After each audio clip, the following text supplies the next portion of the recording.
This is VOA News. I'm Joe Palca.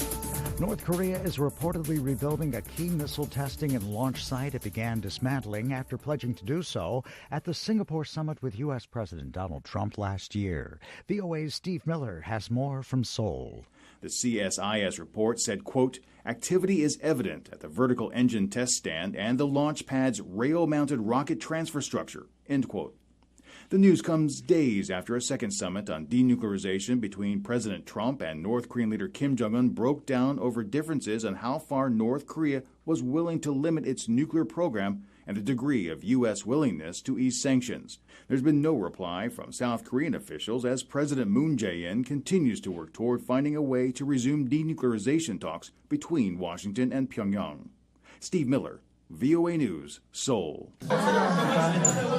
A patient cries out in pain in an Nangarhar hospital today, the victim of a suicide blast that officials in Afghanistan say militants set off before storming a construction company near the airport in Jalalabad, killing at least 16 people. A spokesman for the governor in eastern Nangarhar province said 9 other people were wounded. 2 influential members of the United States Senate have introduced legislation that would end the nearly 2-decade-long war in Afghanistan. The move comes at a time when U.S. officials are engaged in direct talks with Taliban insurgents to negotiate a drawdown plan and counterterrorism guarantees. The bill sponsors Republican Senator Rand Paul and Democratic Senator Tom Udall explained in a statement accompanying the 2019 American Forces Going Home After Noble Service Act that it would have Washington declare victory in Afghanistan. Paul said the U.S. military has lost more than 2,300 service members since the start of the war in October of 2001. This is VOA News. Congressional leaders are set to vote on a resolution Wednesday condemning anti-Semitism and bigotry, a rebuke targeting a new Democratic lawmaker, a Somali-American Muslim, who has criticized Israel in ways that many find offensive. The resolution, as drafted by key Democrats, does not name Congresswoman Ilhan Omar, one of 2 Muslim women who were elected to the 435-member House last November and took office in early January. But the statement was clearly aimed at the 37-year-old lawmaker from the Midwestern state of Minnesota. UN Human Rights Chief Michelle Bachelet expressed her disappointment with Israel over its immediate dismissal of a report on the Gaza violence in 2018. Imposing economic hardship on Palestinians does not make Israelis safer. Wednesday's comments from Bachelet, a former Chilean president, came during her first annual address to the Human Rights Council since becoming the UN High Commissioner for Human Rights in September.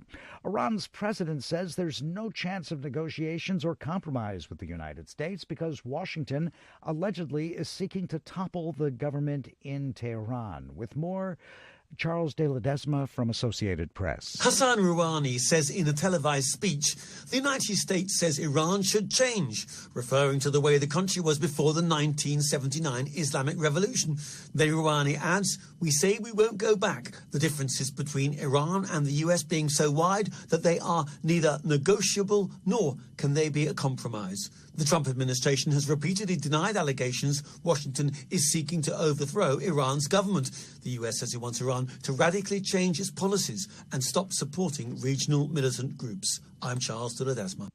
For more on this story, visit our website at voanews.com. South Sudan's president is calling on his people to refrain from revenge attacks as the country tries to move on from a brutal civil war. Speaking on Tuesday, Salva Kiir said that with a peace deal in place, people must try to reconcile and peacefully coexist. London's counter-terrorism police are trying to track down who mailed 3 small bombs to 2 airports and a major rail station on Tuesday. No one was injured by the devices, one of which caused a small fire in an office building at a Heathrow airport.